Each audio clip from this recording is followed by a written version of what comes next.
Dear students, మన physics క్లాస్లో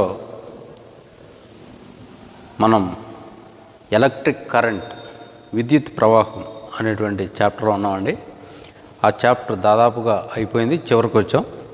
ఇక అందులో మిగిలిన పార్ట్ ఏంటంటే కిర్చాఫ్ లాస్ అని అవన్నీ, వాటి గురించి కూడా చూసి ఇంకా కొద్దిగా బిట్స్ ఏ రకంగా అడుగుతారు అనే విషయాలు కొద్దిగా చూసిన తర్వాత ఈరోజుతో ఆ చాప్టర్ని క్లోజ్ చేద్దాం.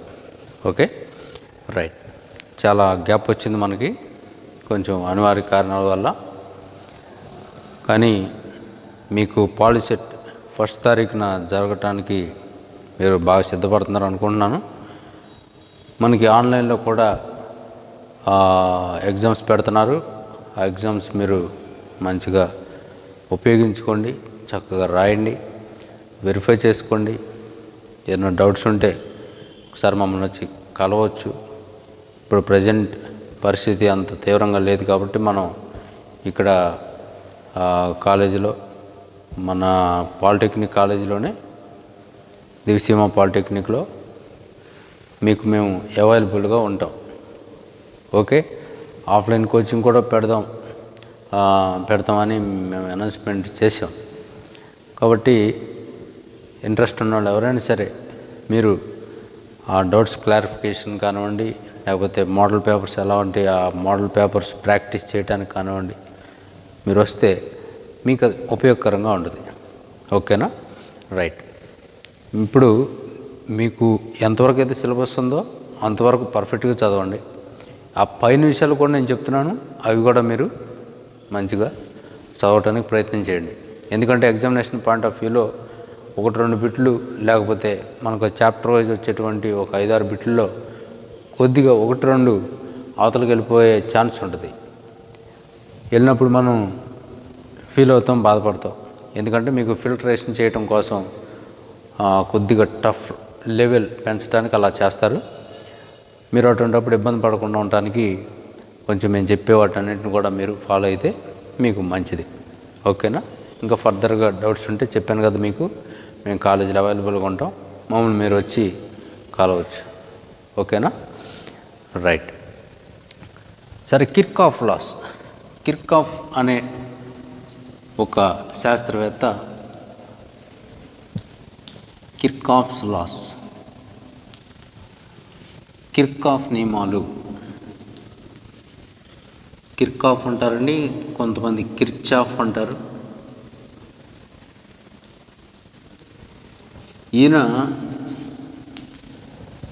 కిర్చాఫ్ లాస్ అనే వాటిని డిజైన్ చేసినప్పుడు వీటి మీద డిపెండ్ అయి డిజైన్ చేశాడు అనే వాటిని మనం చూస్తే ఇక్కడ 2 లాస్ని ఆయన ప్రతిపాదించడం జరిగింది. ఒకటి Kirchhoff current law, Kirchhoff current law, current law, లేకపోతే జంక్షన్ లా.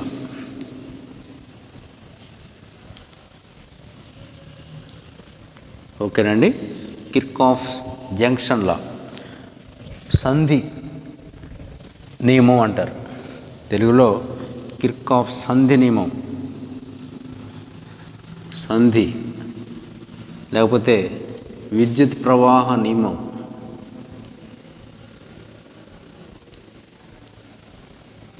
ఓకేనా, రైట్. ఇది కిర్చాఫ్ ఫస్ట్ లా.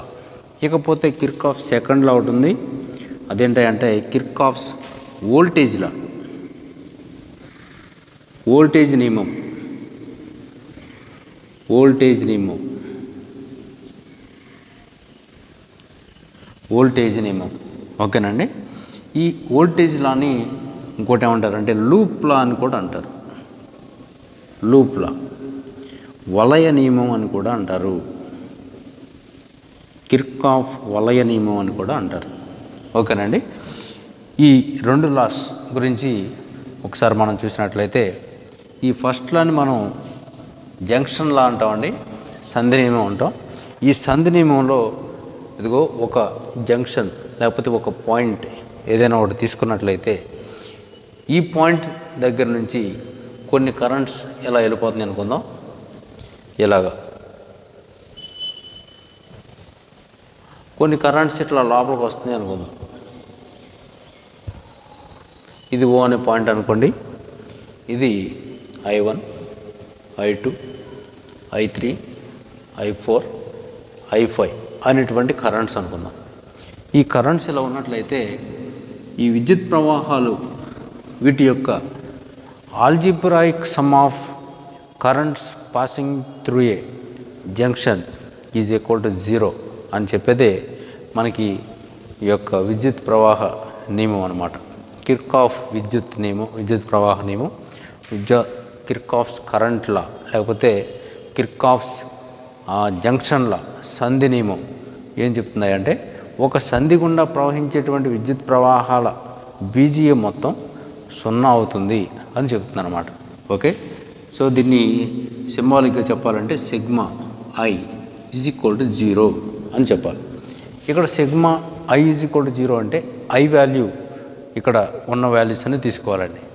ఇదిగో లోపలికి వస్తున్నవన్నీ కూడా ఒక డైరెక్షన్లో తీసుకున్నట్టయితే అవి పాజిటివ్ అనుకుందాం. I1 ప్లస్ I2, మిగతావన్నీ కూడా నెగిటివ్స్ అవుతాయి. -I3, -I4, -I5 is equal to 0 అవుతుంది. ఓకేనా, రైట్. ఇప్పుడు ఇక్కడ ఉన్నటువంటి వీటిని అవతల పంపించామనుకోండి. I1 plus I2 is equal to I3 plus I4 plus I5. So ఇది మన కిర్చాఫ్స్ జంక్షన్ల సంధి నియమం అవుతుంది. ఈ సంధి నియమం ఇంకో రకంగా ఎలా చెప్పాలంటే ఒక సంధి గుండా సంధి దగ్గరికి వచ్చే కరెంట్ల యొక్క మొత్తం, వచ్చే విద్యుత్ ప్రవాహాల యొక్క మొత్తం అక్కడి నుంచి పోయేటువంటి విద్యుత్ ప్రవాహాల మొత్తానికి సమానం అవుతుంది. I1, I2 అనేవి వస్తున్నాయండి. I3, I4, I5 ఏమో పోతున్నాయి. Some of the currents flowing towards the junction is equal to sum of the currents flowing away from the junction. దాని ఇంకో రకంగా some of the incoming currents is equal to some of the out going currents అని కూడా చెప్తాం. ఓకేనా, so ఈ రకంగా మనకి I1 plus I2 is equal to I3, I4, I5 ఈ డయాగ్రామ్ బట్టే మనకి ఇలా ఉంటుందండి. ఓకే, అయితే దీని మీద మనకి బిట్ ఎలా పడుతుంది అంటే వాడు ఎలాగా బిట్స్ ఇస్తారు, ఎలా ఇస్తారు, ఇలా I1 is equal to 2 amperes, 2 milli amperes ఇస్తారండి.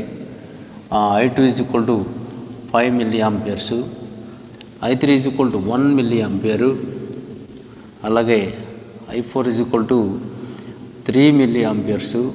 అయితే I5 ఈజ్ ఈక్వల్ టు ఎంత అని అడుగుతారు.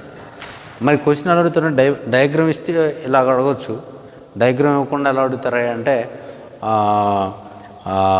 జంక్షన్ దగ్గరికి వస్తున్నటువంటి కరెంట్స్ పలానా వాటి యొక్క వాల్యూస్ ఇవి, పోతున్న కరెంట్స్ ఇవి, వాటి యొక్క వాల్యూస్ ఇవి, అయితే పలానా దాని యొక్క వాల్యూ ఎంత అని అడుగుతారు. ఓకేనా, సపోజ్ ఈ I5 వాల్యూ X అనుకున్నాడు అనుకో, X మిల్లీ ఆంపియర్స్ అంటాడు అనుకో, అయితే ఎక్స్ వాల్యూ ఎంత అనేది క్వశ్చన్ అవుతుంది అన్నమాట. ఓకేనండి, ఇలా మనకు క్వశ్చన్ వచ్చినప్పుడు ఈ క్వశ్చన్ సాల్వ్ చేయడానికి ఇదిగో ఇది ఫార్ములా. ఏవైతే ఇన్కమింగ్ కరెంట్స్ ఉన్నాయో అవన్నీ ఒక పక్క రాసుకుంటాం, అవుట్ గోయింగ్ కరెంట్స్ ఏవైనా అవి ఒక పక్క రాసుకుంటాం. ఇక్కడ I1, I2 వస్తున్నాయి ఇన్కమింగ్ కరెంట్స్ కాబట్టి అవి ఒక పక్క రాశారు. అదే I1, I2, I3 కూడా వస్తున్నాయి అని చెప్పాడు అనుకో, అప్పుడు ఇక్కడ I1, I2, I3 3 రాస్తాం. ఓకేనండి, సో ఇన్కమింగ్ కరెంట్స్ ఒక పక్క రాస్తాం, అవుట్ గోయింగ్ కరెంట్స్ ఇంకో పక్క రాస్తాం. చూడండి, ఆ వాల్యూస్ అన్ని ఇక్కడ సబ్స్టిట్యూట్ చేసినట్లయితే I1 value 2 plus 5 is equal to I3 value వచ్చినప్పటికీ 1, I4 3 ప్లస్ దీని వాల్యూ X. ఓకేనండి, ఇక్కడ 2 plus 5 7 is equal to 1 plus 3 4 plus X value కావాలి నాకు. X ఈజ్ ఈక్వల్ టు కావాలంటే 4 ఈ పక్క తీసుకొస్తే 7 minus 4 that is 3 milli amperes. ఓకేనండి, X వాల్యూ 3 వచ్చింది. So I3 value, I5 value ఎంత అంటే I5 యొక్క value is equal to 3 milli amperes అనేది మనకు ఆన్సర్ అవుతుంది అన్నమాట. ఓకేనా, ఈ రకంగా మనం దీని యొక్క అప్లికేషన్ ఇలా చేసుకుంటాం. Kirchhoff's junction law. Okay, right. అలాగే కిర్చాఫ్స్ వోల్టేజ్ లా కూడా ఉందండి. ఈ వోల్టేజ్ లా వచ్చినప్పటికి ఏం చేస్తామా అంటే, వోల్టేజ్ లా వచ్చినప్పటికీ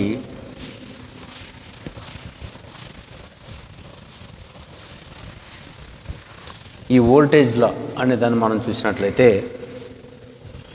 మనం ఏదైనా ఒక క్లోజ్డ్ సర్క్యూట్ తీసుకుంటాం. సర్క్యూట్లో ఇదిగో ఇలాగ రకరకాల కాంపోనెంట్స్ ఉంటాయి. ఒక రెసిస్టర్ ఉంటుంది, లేకపోతే ఒక కీ ఉంటుంది, something whatever it may be. ఇవన్నీ ఇలా ఉన్నప్పుడు ఒక బ్యాటరీ కూడా ఇలా ఉంటుంది.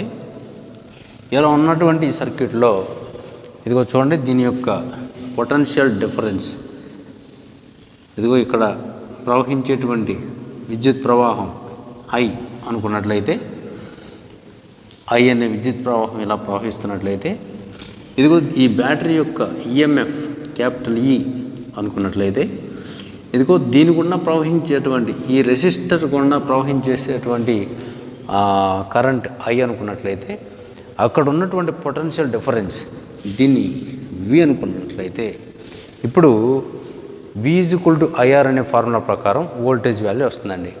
ఇకపోతే ఈ కిర్చాఫ్స్ వోల్టేజ్ లా లేకపోతే లూప్ లా ఇది ఎలా వస్తుంది అంటే, దీన్ని సింబాలిక్గా చెప్పాలంటే సిగ్మా వి మైనస్ ఈ మైనస్ ఐఆర్ అండి. ఈ minus IR is equal to 0 అని చెప్తాం. ఏంటండి ఈ ఏంటి, ఐఆర్ ఏంటి అని మనం చూస్తే, ఈ అనేది పాజిటివ్ తీసుకున్నప్పుడు దీని గుండా ప్రవహించేటువంటి ఈ voltage V is equal to IR అనే ఫార్ములాలో ఐఆర్ అనేది ప్లస్ వాల్యూ అవుతుంది, మైనస్ వాల్యూ అవుతుంది. ఓకేనా, రైట్. ఇది నెగిటివ్గా తీసుకున్నప్పుడు, అంటే ఇది రివర్స్ డైరెక్షన్లో తీసుకున్నప్పుడు ఇది మైనస్ అయితే ఇది పాజిటివ్ అవుతుంది. Okay, right. అయితే ఈ యొక్క కిర్చాఫ్స్ వోల్టేజ్ లా లేకపోతే లూప్ లా మనకేం చెప్తున్నాయంటే, in a closed loop at a junction అని చెప్పిందేమో పైన. ఇక్కడ వచ్చినప్పటికి ఇన్ ఏ క్లోజ్డ్ లూప్, ఒక మూసివేయబడినటువంటి వలయంలో, చూడండి ఈ కీ కూడా మనం మూసేయాలి. ఓకే, ఇది కీ అనుకోండి, కీ కూడా మూసేయాలి. ఒక మూసివేయబడినటువంటి వలయంలో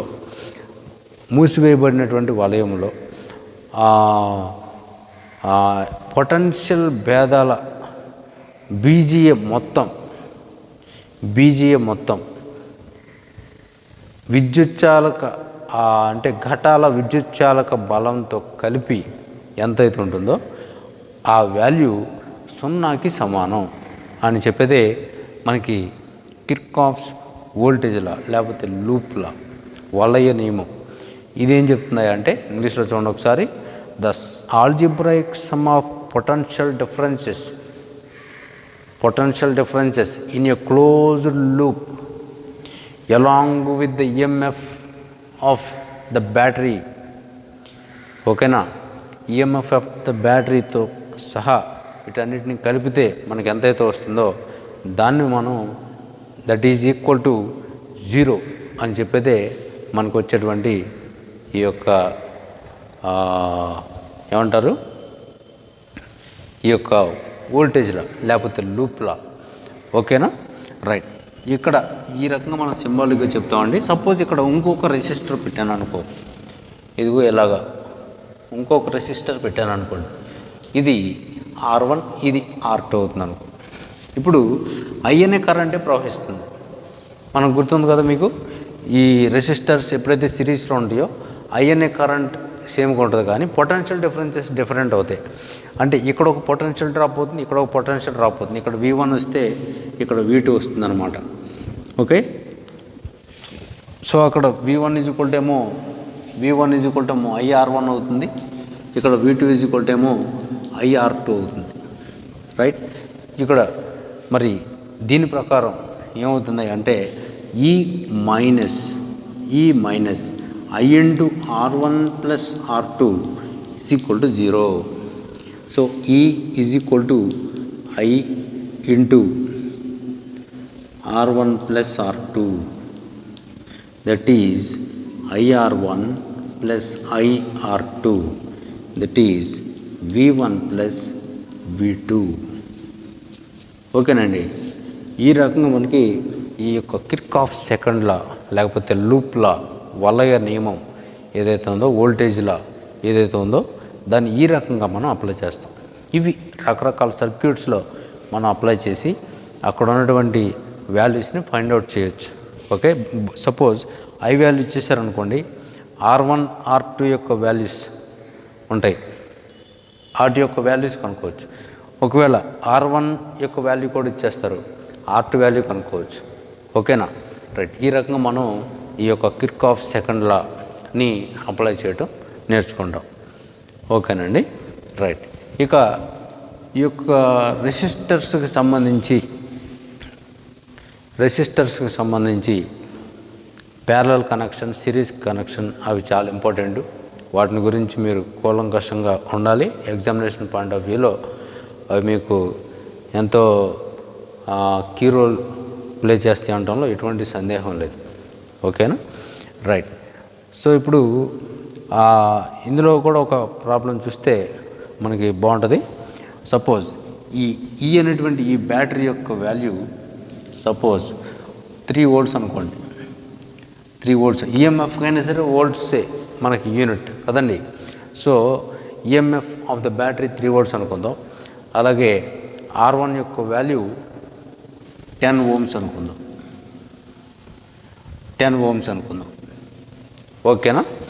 ఇకపోతే current passing through that this is 0.5 amperes అనుకుందాం.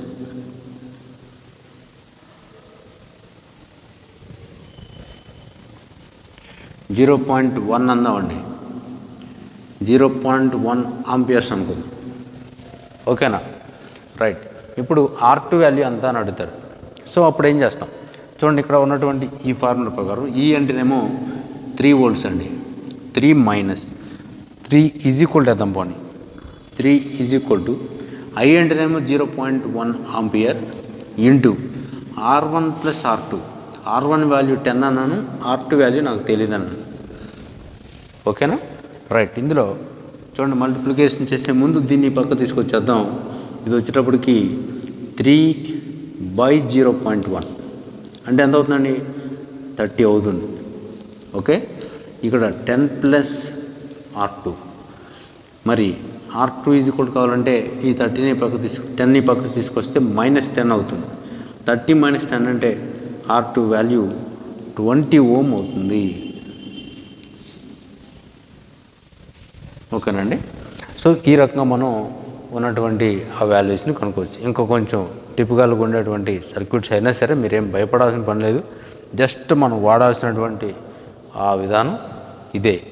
ఓకేనా, ఒక్క సర్క్యూట్ వేస్తానండి. ఒక్క సర్క్యూట్ వేస్తే మీకు దాని గురించిన క్లారిటీ వస్తుంది. ఓకే,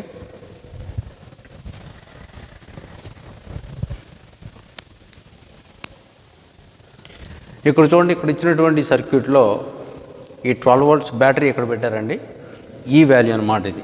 సో ఈ వాల్యూ ఎలా ఉన్నట్లయితే ఇది ఎలా ఉంది. ఇప్పుడు ఈ లూప్లో ఏం జరుగుతుంది అని మనం చూస్తే, ఇదిగో ఇలా వచ్చినటువంటి కరెంట్ ఇలాగ తిరిగి ఇలా లోపలికి వస్తుంది. అలాగే ఇలా వచ్చినటువంటి కరెంట్ ఇటు తిరిగి ఎలా వస్తుంది.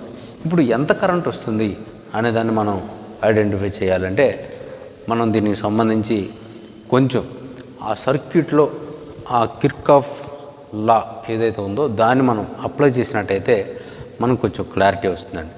రైట్. ఈ సపోజ్ ఇది ఏ అనుకోండి, ఇది B, C, D, E, F అనేటువంటి దీనిలో ఇది ఒక క్లోజ్డ్ లూపు, అలాగే ఇది మరొక క్లోజ్డ్ లూప్. ఓకేనా, రైట్. ఇప్పుడు ఇలా చూడండి, ఇందులో నుంచి వచ్చేటువంటి ఈ కరెంట్ ఇటు నుంచి ఇలా వెళ్తుంది కాబట్టి ఇదిగో ఈ డైరెక్షన్లో తీసుకుంటాం. మరి ఇది వచ్చేటప్పటికి ఇలా నుంచి ఇలా వస్తుంది కాబట్టి దీన్ని ఈ డైరెక్షన్లో తీసుకుంటాం. ఓకేనా, మరి ఈ డైరెక్షన్లో వచ్చినా సరే ఇక్కడికి వస్తుంది, ఇక్కడికి వచ్చి మళ్ళీ ఇటు ఎంటర్ అవుతుంది. ఈ డైరెక్షన్లో వచ్చినా సరే ఇది ఇలా వచ్చి ఇలా ఎంటర్ అవుతుంది. Okay, right. సపోజ్ ఇక్కడ నుంచి బయటకు వస్తున్నటువంటి కరెంట్ వాల్యూ దాన్ని మనం 1 ఆంపియర్గా తీసుకుందామండి.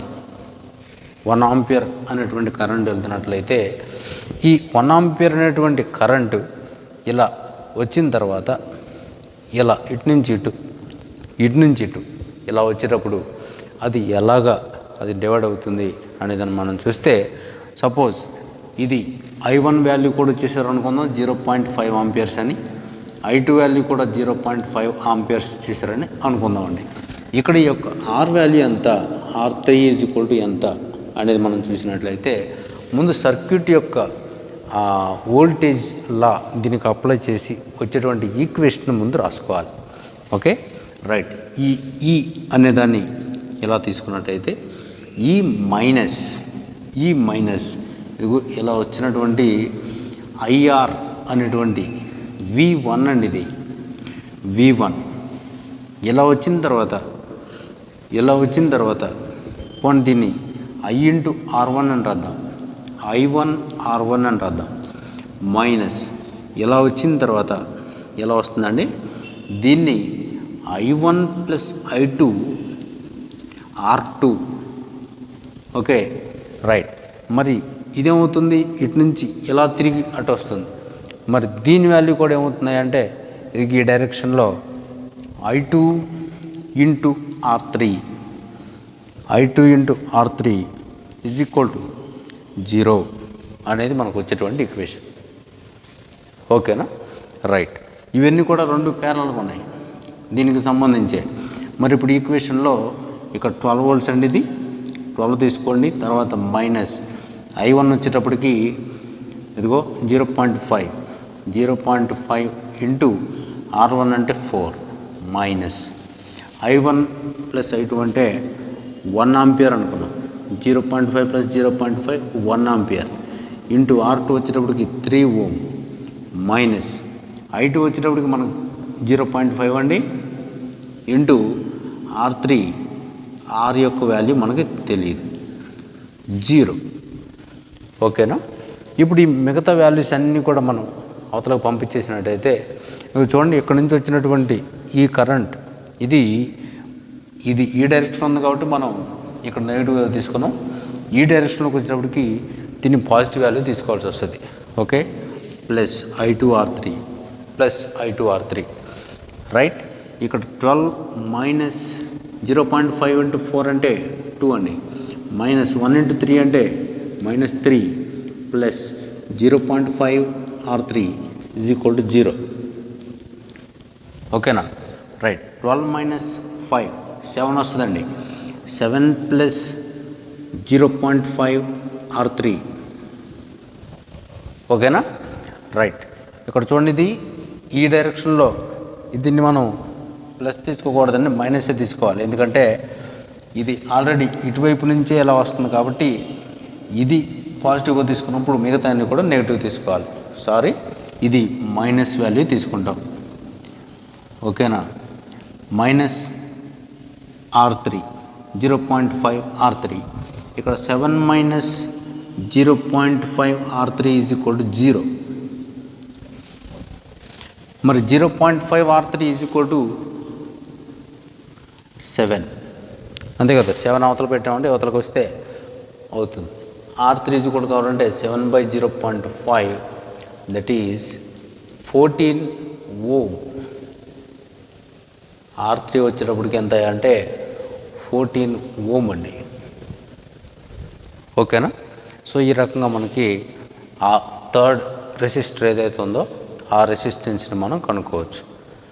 ఓకేనండి రైట్. అదే సపోజ్ ఈ I1 వాల్యూ 0.8 ఇచ్చి అది I2 వాల్యూ 0.2 ఇచ్చారనుకో, అప్పుడు ఈ వాల్యూ డిఫరెంట్గా వస్తుంది. ఓకేనా. ఇంకా ఎక్కువ రెసిస్టెన్స్ వచ్చేటువంటి ఛాన్స్ ఉంటుంది. ఓకేనండి. సో ఈ రకంగా మనం వోల్టేజ్లా అనే దాన్ని ఉపయోగించడానికి ఛాన్స్ ఉంటుంది అన్నమాట. రైట్. ఇకపోతే ఈ కిర్చాఫ్ లాస్ కూడా ముగించిన తర్వాత ఇక మనం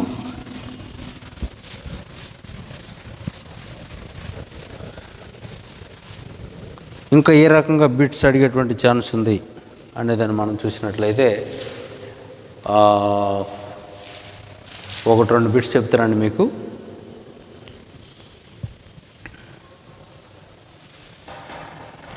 ఇక్కడ ఒక బిట్ ఉంది, how many 160 ohm resistors should be kept in parallel. 160 ohm ఉన్నటువంటి రెసిస్టర్స్ ప్యారలల్లో ఉండాలంట. హౌ మెనీ ఎన్ని ఉండాలి? To carry 5 amperes current in circuit with 200 volts battery. 2000 volts potential difference ఇచ్చినప్పుడు 5 amperes కరెంట్ ఉన్నప్పుడు అటువంటి రెసిస్టర్స్ ఎన్ని ప్యారలల్లో ఉంచుతాం? చూడండి, మనకి ప్యారలల్ కనెక్షన్లో ఉన్నప్పుడు రెసిస్టెన్స్ ఏమవుతుంది అనేదాన్ని మనం చూసినట్లయితే చూడండి, ముందు అసలు రిజల్టెంట్ రెసిస్టెన్స్ ఎంత రావాలి అనేదాన్ని మనం చూసుకోవాలండి. రిజల్టెంట్ రెసిస్టెన్స్ ఎంత రావాలని మనం చూసుకోవాలంటే ఇదిగో V = IR అనేటువంటి ఫార్ములాలో ఇక్కడ మరి మనకు కావాల్సిన R వాల్యూ అండి. R = V/I అనేది ఫార్ములా. సో దీనిలో V అంటేనేమో 200 అండి, బై I అంటేనేమో 5. దట్ ఈజ్ R = 40 ohms రావాలి. ఇది 40 ohms రావాలి అన్నట్లయితే అంటే 1/R = 1/R1 + 1/R2 + 1/R3 + 1/R4 ఇలాగ తీసుకున్నప్పుడు 160 ohms ఉన్నటువంటి రెసిస్టర్స్, ఒక్కొక్క రెసిస్టర్ యొక్క రెసిస్టెన్స్ 160 ఉందండి. దాన్ని ఎన్ని తీసుకుంటే మనకి 40 ohms వస్తుంది అనేదాన్ని మనం చూడాలంటే చూడండి, ఇక్కడ ఒక్కొక్కటి అన్నీ కూడా ఒకటే రెసిస్టెన్స్ కలిగి ఉన్నాయి. ఒకసారి దీన్ని మనం గమనించినట్లయితే 1/40 = 1/40 రావాలండి. 1/40 రావాలి. ఇక్కడ 1/160 ఒకటి ప్లస్ 1/160 ఒకటి, 1/160 ఒకటి, 1/160 ఒకటి, 4 వేసాం అనుకోండి, ఏమవుతుందో ఒకసారి చూద్దాం.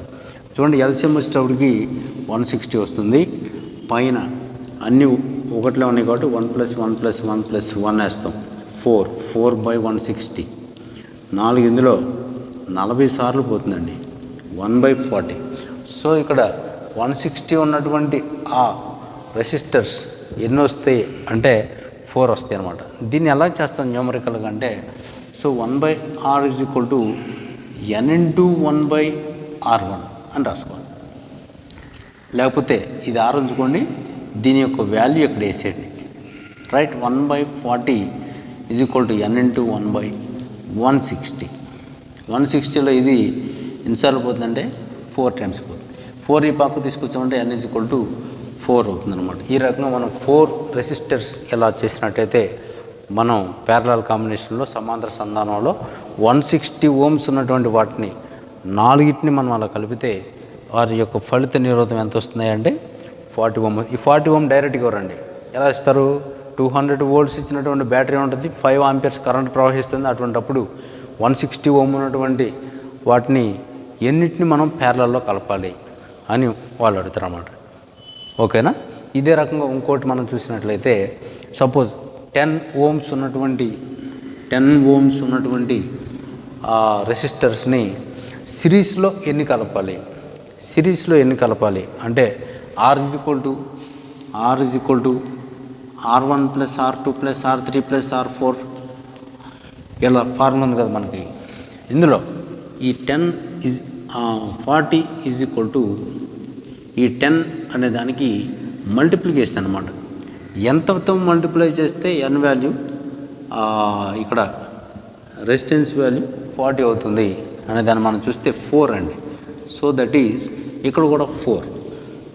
కానీ ఇక్కడ సిరీస్ కాంబినేషన్లో 10 ohms అంటాం, ప్యారలల్ కాంబినేషన్ వచ్చేటప్పటికి 160 ohm అంట. ఎప్పుడు గుర్తుపెట్టుకోండి, ప్యారలల్ కాంబినేషన్లో రెసిస్టెన్స్ వాల్యూ తగ్గుతుంది, సిరీస్ కనెక్షన్లో రెసిస్టెన్స్ వాల్యూ పెరుగుతుంది. ఓకేనా? గుర్తుంటుంది కదా? ఓకే, చూద్దాం. ఇంకొక 6 బిట్ చూసి మనం ఈ క్లాస్ క్లోజ్ చేద్దాం.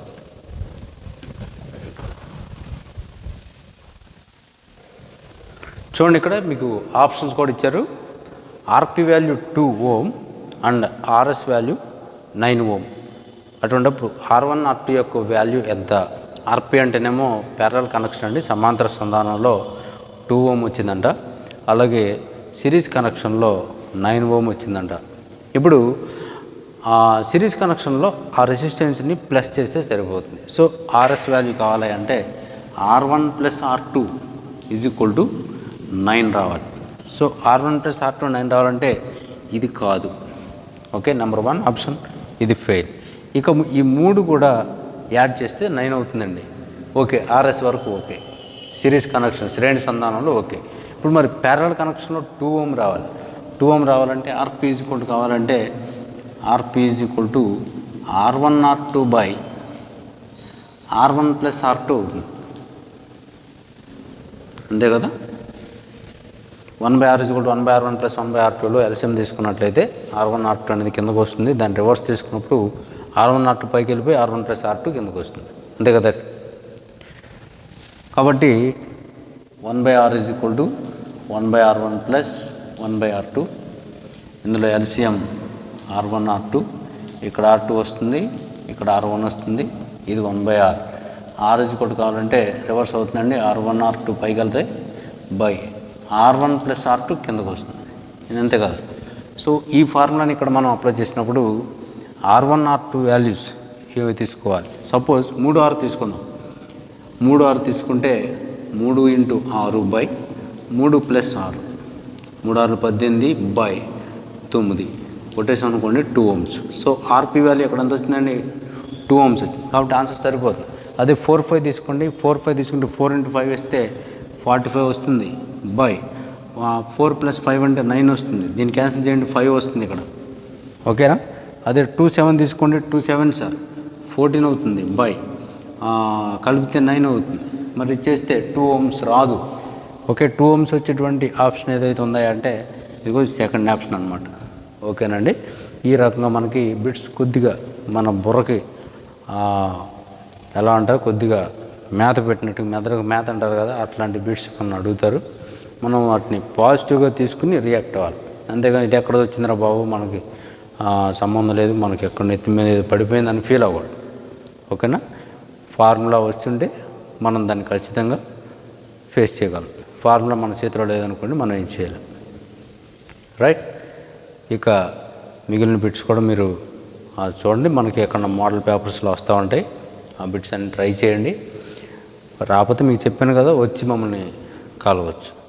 Okay, thank you.